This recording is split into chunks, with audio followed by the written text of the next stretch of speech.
Cabang olahraga dayung nomor canoeing di Pekan Olahraga Nasional ke-20 Papua akan menggelar pertandingan final. Pertandingan final rencananya berlangsung mulai pukul 8 waktu setempat. Pelaksanaan pertandingan cabur dayung PON Papua Jabar dan tuan rumah Papua masih mendominasi perolehan medali. Sejauh ini tim Jabar raih 4 emas, 2 perak dan 3 perunggu. Sementara tim tuan rumah Papua raih 3 medali emas, 1 perak dan 2 perunggu. Untuk posisi ketiga ada tim dari Riau yang berhasil meraih 2 emas dan 2 perak.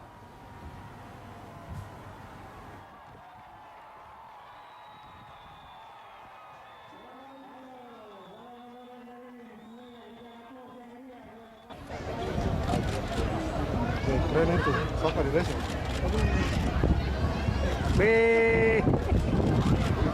Cakap.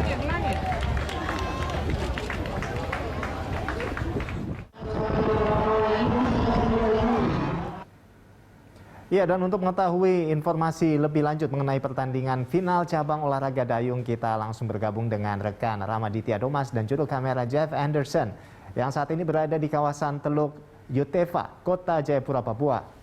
Ya, Rama, bisa Anda sampaikan seperti apa jalannya laga final cabang olahraga dayung ini saat ini? Ya, Rolando dan juga pemirsa, selamat siang. Kami informasikan berkaitan dengan tadi jalannya pertandingan partai 3 perebutan di medali emas yang tadi sudah diperebutkan oleh beberapa provinsi yang bertanding dalam 3 kategori atau 3 kelas. Tadi sudah berjalan, Rolando, dan baru berakhir, yakni pada pukul 13.00 waktu Indonesia Timur atau pada pukul 11 waktu Indonesia Barat. Dan tadi sudah berjalan dan sudah dimenangkan juga oleh beberapa provinsi yang bertanding, di mana dari 3 kategori, kategori pertama adalah yang dipertandingkan berkelas yakni race 66 yang dimenangi untuk medali emas oleh Provinsi Riau. Kedua, medali perak diraih oleh Jawa Tengah dan medali perunggu oleh DKI Jakarta. Lalu kategori kedua adalah race 67 yang tadi pada kategori pertama atau kelas pertama medali emas diraih oleh Sulawesi Tenggara, lalu oleh Jambi dan medali perunggu oleh Jawa Barat. Lalu kategori terakhir pada perolehan medali emas kali ini di cabur dayung canoeing ini diperebutkan pada kelas race 63 yang tadi untuk medali emas berhasil diraih oleh tuan rumah Papua melalui atlet Stefani Ibo yang merupakan andalan dari timnas Indonesia di ajang internasional.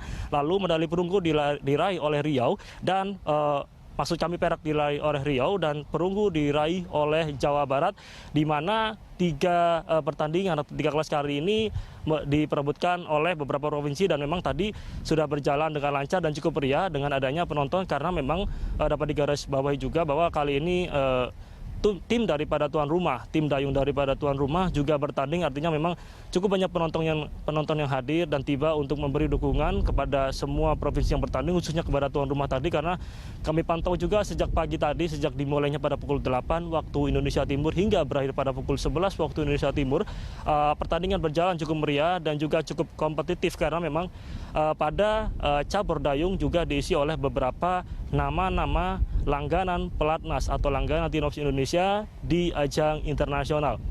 Dan perlu diketahui juga bahwa sejauh ini untuk cabur dayung canoeing ini memperebutkan 16 medali emas dan sudah berjalan atau sudah mencapai 12 medali emas yang sudah diperebutkan, artinya tinggal 4 lagi yang esok hari akan dipertandingkan, yakni cabang olahraga dayung canoeing dalam kelas kayak slalom yang lokasinya ada di belakang saya ini, Rolando, di mana nanti mereka akan memperebutkan 4 medali emas yang esok akan diperebutkan, dan juga ada 2 kelas lagi dari cabur dayung ini selain memang canoeing, ada cabang atau kelas maksud kami aerosport atau kayak slalom ini, dan juga boat racing yang akan dipertandingkan pasca nanti tanggal 2 Oktober atau pasca pembukaan, di mana memang sejauh ini beberapa medali emas yang sudah diperebutkan ini masih dipimpin perolehan sementara untuk medali emas di cabur dayung dipimpin oleh DKI Jakarta. Adapun nanti secara keseluruhan di cabur dayung ini akan memperebutkan sekitar 40 medali emas, Rolando. Ya, Rama, lalu selanjutnya terkait dengan penyerahan medali, kami lihat dari gambar Anda, ini ada Menteri PUPR, Basuki Hadi Mulyono di sana. Nah, seperti apa, Rama? Bisa Anda jelaskan? Ya, memang Menteri PUPR yang juga menjabat sebagai pengurus besar, ketua pengurus besar Persatuan Olahraga Dayung Seluruh Indonesia atau PB PODSI tadi tiba di lokasi venue Dayung Papua yang memiliki taraf internasional. Dirinya tadi tiba sekitar pada pukul 10 waktu Indonesia Timur dan maksud kami 13 waktu Indonesia Timur dan tiba langsung menonton dan menyaksikan beberapa pertandingan final di beberapa kelas tadi dan di akhir pertandingan dirinya menyerahkan langsung medali-medali yang tadi sudah diberikan kepada beberapa para juara dan memberikan statement kepada kami awak media berkaitan dengan bagaimana jalannya pertandingan, bagaimana jalannya pelatnas dan juga pembinaan atlet serta bagaimana nantinya lokasi ini venue Dayung Papua yang dibentuk oleh pemerintah di Teluk Yotefa, Kota Jayapura nantinya bisa terus dilanjutkan kegunaannya karena tidak hanya di sini diharapkan bahwa setelah PON Papua juga venue cabur dayung Papua ini bisa diharapkan terus berjalan dan bisa digunakan sebaik mungkin. Dan berikut lebih lengkap pernyataan daripada Basuki Hadi Mulyono selaku Ketua PB PODSI. Banyak sekali ada berapa atlet nasional dari Papua? Cukup banyak Pak di Pelatnas. Di Pelatnas saya di Pengalengan, di Jatiluhur. Pelatnas dayungnya jadi Pengalengan, ada di Jatiluhur dan itu banyak orang Papuanya. Ya, saya kira Pak Jansen ini tanggung jawabnya untuk bisa supaya jangan terbengkalai. Makanya harus ada nilai wisatanya sehingga nanti bisa mungkin orang masuk walaupun tidak besar tapi itu merasa mempunyai dan bisa untuk pemeliharaan.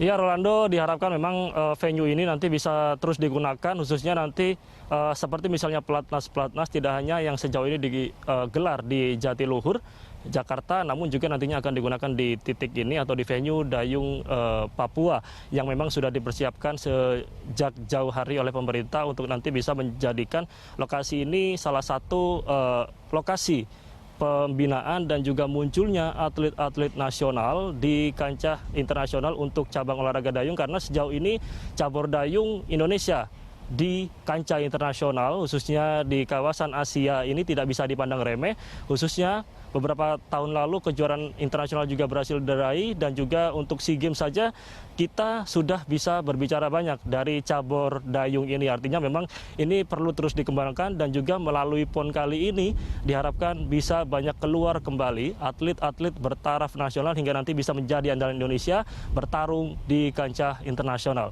Rolando. Baik, terima kasih Rama atas laporan Anda dan selamat bertugas kembali. Kami nantikan update selanjutnya terkait dengan PON ke-20 Papua ini. Ya, demikian laporan dari rekan Ramaditya Domas dan juru kamera Jeff Anderson dari kawasan Teluk Yotefa, Kota Jayapura, Papua.